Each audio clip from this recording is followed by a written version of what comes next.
These strong men didn't just walk into combat sports looking for a paycheck or a novelty headline. They arrived carrying the mythology of giants, forged under barbells that bent steel and expectations that bordered on the unreal.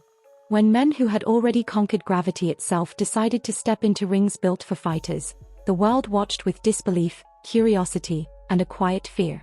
Because raw strength, when unleashed without restraint, becomes something else entirely. It becomes spectacle. It becomes destruction. And sometimes, it becomes legend. Mariusz Pudzianowski embodied that transformation more than anyone. After ruling the strongman world with an iron grip, shattering records and humiliating limits, he grew bored of lifting objects that couldn't fight back. Technique never interested him. Precision wasn't his calling. He carried violence the way others carried breath. When he crossed into mixed martial arts, opponents quickly learned that there was no safe distance, no clever strategy that could fully neutralize a man who treated human bodies like training equipment. Each fight felt less like competition and more like a warning. Pudzianowski didn't stalk. He surged. He didn't calculate. He overwhelmed. And when his hands landed, they erased doubt in an instant.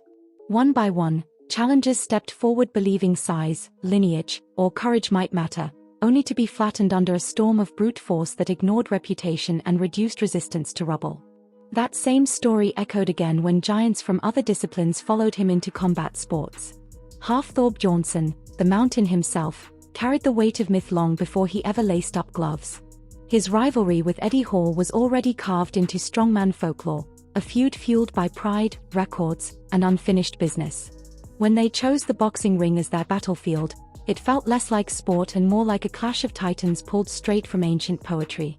The opening rounds shook the canvas as if the ring itself feared collapse. Each punch carried the mass of continents. Momentum swung violently, pride burned openly, and exhaustion crept in like a silent assassin. When Bjornsson finally asserted control and sealed victory, it wasn't just a win.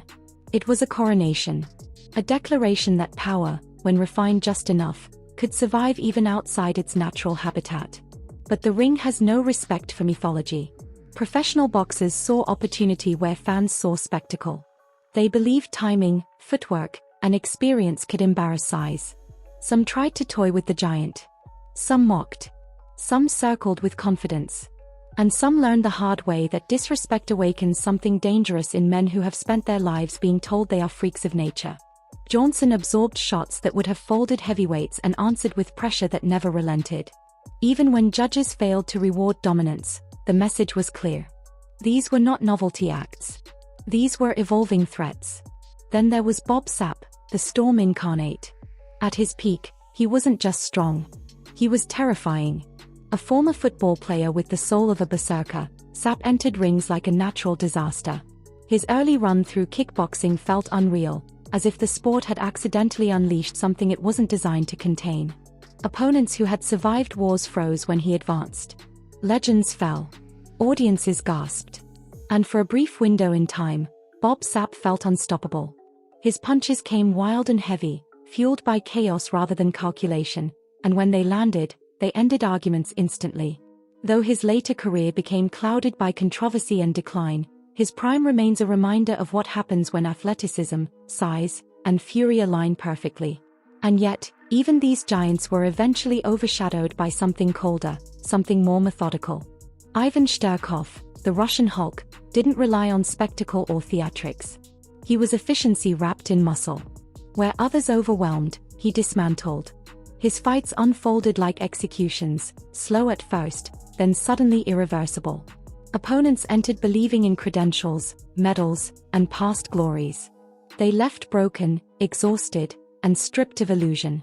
Olympic champions, seasoned veterans, feared brawlers, it didn't matter.